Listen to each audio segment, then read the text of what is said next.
Hello, everyone, and welcome to this, our 12th episode of SSH Writers on Writing, where we interview scholars, researchers, and writers across the disciplines about their writing lives, exploring things like, do they have a specific process to their work? How is their writing different from that in other disciplines? What do they expect from their students? And do they have a favorite swear word? My name is Lori ENNS, and I'm the SSH Writing Center Coordinator at Nazarbayev University. And with me today is the chair of the Languages, Linguistics, and Literature Department, Professor Andrey Filchenko. Professor Filchenko, welcome to the show. Hello, yes, thank you very much for having me here. We're really happy to have you. It's the first time I'm actually interviewing somebody in linguistics. I have a little bit of knowledge about linguistics, but not a whole lot. And maybe we can start by you telling us broadly what is linguistics broadly. Okay, so linguistics nowadays is, of course, a huge and vast field with a lot of subdisciplines in it. But if you have to define it these days, I think it's the study of natural human language in its natural use, its structure, its evolution, variation, and change as it happens in natural communities of people. That sounds huge. So, so maybe you could tell us what your corner of the discipline is. So what do you like to study? Yeah, you're right. It's huge. And I guess to some extent it boils down to the study of humans. I'm doing field linguistics and language documentation, primarily focusing on endangered indigenous minority languages in Siberia and northern central Eurasia, if you will. I'm doing my data collection and obviously description, so I'm doing descriptive linguistics. And even while doing that, you already do the analysis, so I'm also doing linguistic typology. So there is this kind of healthy dose or healthy mixture of kind of Indiana Jones type of thing going and married to the beautiful mind, if you will. Oh, that's such a great way of describing it. So do you have to pour through corpuses?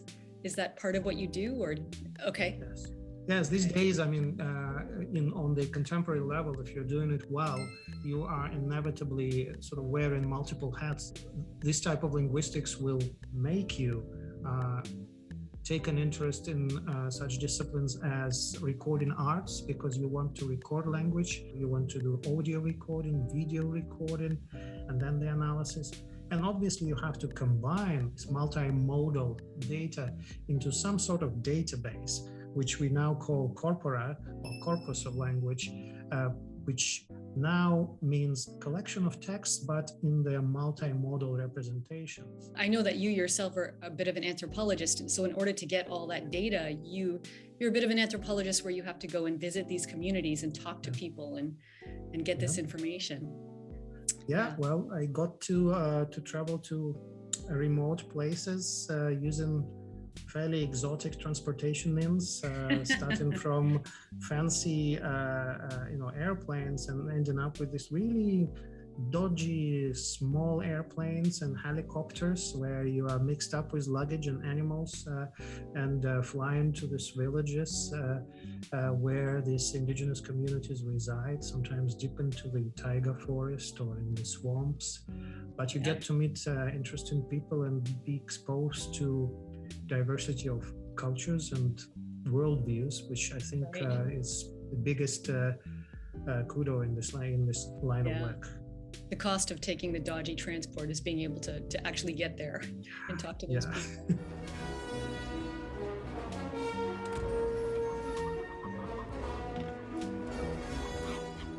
So I'm guessing that when you were in high school, a lot of your mates were not really, this is not something that they were thinking, gosh, I'd really like to be a linguist. So is there something that made you want to become a linguist? Yeah, it makes me laugh because it's really not, a typical vision for a high schooler. I want to get rich and become a linguist, right? So I actually didn't know that I'm going to become a linguist in high school. So what I did in high school, I really enjoyed traveling, all sorts of things that, allow you to go out. I also liked reading, particularly historical stuff. And In the grad school, I found out that you can somehow almost combine these two strives to go places and see people and also, reconstruct and describe and make a story of it. And hopefully that's going to be useful to somebody else. Okay, so let's shift a little bit and we'll talk about writing. Okay. Our podcast is about writing and different kinds of writing in the different disciplines. So what kinds of writing do you do as a linguist? When I think about the question, what kind of writing the linguists do, I'm sorry, but the first thing that comes to mind is very often the boring kind. There are multiple pressures, of course. You want to be precise, you want to be scientific, you want to, demonstrate your command of the, modern theoretical frameworks, and that makes you overload the texts with, very technical, very discipline-specific terminology and concepts and shortcuts. You have to be efficient, I guess. So in the end of the day, very often, more often than not, all these pressures and all these concerns, they make the texts almost impenetrable to anyone outside of the discipline. When you think about it, it's an exciting area where you study human communication and the very type of behavior that makes us human after all, that is language. Most specialists write about it in such a boring way that perhaps scares off people who might otherwise be interested in it, including the students. On a very rare occasion, you do have this lucky coincidence of a really high quality researcher who's also a great storyteller. And by story, I mean the texts in the wider conception of the term. This could be a spoken text, a presentation, a lecture that is still very carefully thought through and delivered in a very engaging and sort of motivating way. Since the discipline is so wide, of course, there is a multitude of styles and topics that is being discussed in linguistics, from very specific descriptive kind, something that I do quite a lot, to very abstract theoretical discussions of what is language in general as a, human behavior and, how it originates and how it evolves. So, you can get all sorts of stuff. So do research papers in linguistics follow the IMRAD structure with the introduction, methods, results, that same structure? It's certainly a recommendation, and it's perhaps an expectation, but it's by far not the fact, not the practice exhaustively and overwhelmingly. Yes, you can have various degrees of approximation to this ideal, where you have a clear statement of, the hypothesis, the research question, then the description of the data and the methodology, and obviously some sort of theoretical framework will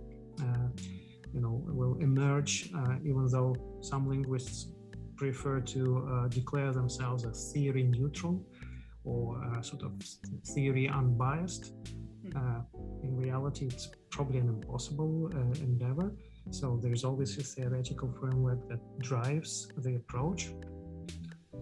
But again, very often it's not, and very often it's not clear where the data comes from, because it seems, and it's been proven repeatedly, there are multiple examples that the analytical results are based just on bad data, and they do not they're not confirmed, they're not verified by the actual naturally occurring language. And it has to do with this eternal debate on what sort of language we are going to be looking at, a standardized, normalized version, sometimes represented by written language, or the actual live, natural language that is used on a daily basis by people communicated on any sort of trivial topics. Because very often these are two different objects of observation. It sounds like linguists do a lot of different types of writing. What about when you're teaching your students? So you have both undergraduate students and you have graduate students. Can you tell us a little bit describe a little bit the difference between what you expect from your undergraduate students and what you expect from your graduate students? I advise to just choose whatever could be an interesting aspect of the course or within the discipline, and try to go beyond the minimally required and take an interest, establish sort of personal relationship, because it will come out inevitably in how you present whatever statements about the topic. The magic bullet that is going to be a life-altering revelation to all students is going to consist of two parts, and that the first part is read, and yes. Just read not only disciplinary or specific sort of writing, but also anything outside, fiction, whatever strikes your interest, but perhaps try to read sort of analytically, or at least make a note of the two issues: the what is discussed and the how is discussed, and then how ideas are presented and argued. And the second, of course, is write. So just do it, and perhaps a good solution could be a method borrowed from arts, like painters start out by copying the masters. Yeah, so you heard it here on SSH Writers on Writing, yes. From the mouth of the chair of Triple L. 2 life-altering activities: read for pleasure, and even so, or everything that, just read, and also write. There you go. It's a secret. Only those who are watching our podcast will know this. The pandemic has changed how we do our work. So I think none of us have had the same daily routine since March 2020. Is there a place where you like to work now? What pandemic, right? So of course, I mean, that's everything changed, right? It's all different in a way. So I thought about it actually, and I was trying to, observe where I'm more productive, and I kind of arrived to a boring conclusion that it actually has to be an office, right? It has to be a workplace. Let's say a high school student, somebody in grade 12 came to you and said, Professor Filchenko, I love what you do. It looks so interesting. Can you give me some advice on what to do if I want to be a linguist? What kind of advice would you give to a budding linguist? Advice to a budding linguist: learn languages? No. Well, that would be helpful as well. But, it's the same. Just read, take an interest in general human history, and as it happens, most of the modern day breakthroughs occur at this interface of disciplines and methodologies and theories. And that should be a good enough indication of what are the potentially interesting areas.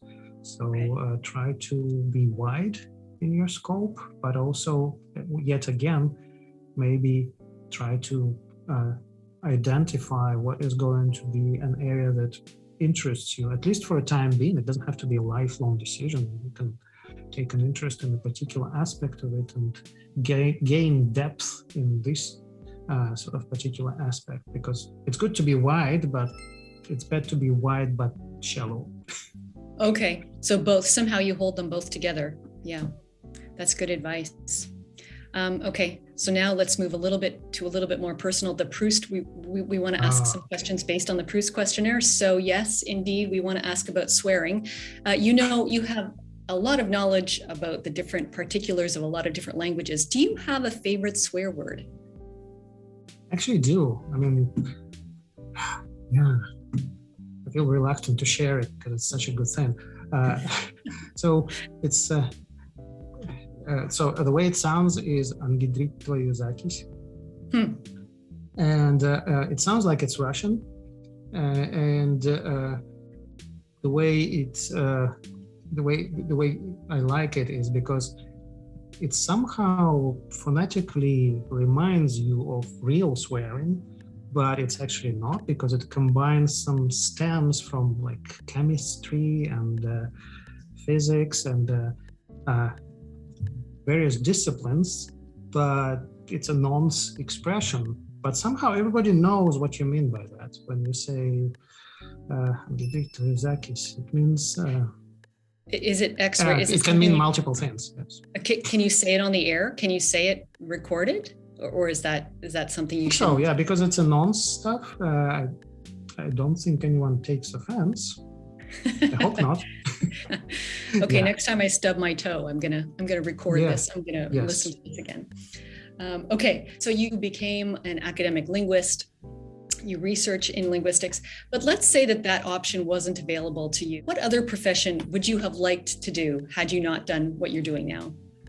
I think I've always liked building stuff, like physically building stuff. I've built a country house and a sauna with my dad and some friends, and even as a child, I was building this kind of shacks and things in the forests and tree houses. So I think I really like designing things and then seeing it through, how it's realized, which the design can change in the process. I'd probably be a pretty crappy construction engineer, because I would always stand back and reflect. So it will take forever to finish any project. But constructing and building things. The thinking constructor. So maybe you're saying you might overthink it, the whole process. I could, it could also, add alterations all the time. That would be. It's never finished. Yeah. So then conversely, what is the profession that you're really happy that you did not do, or that if you died and went to hell, they would make you do? What would be that profession? Vice Dean for Academic Affairs.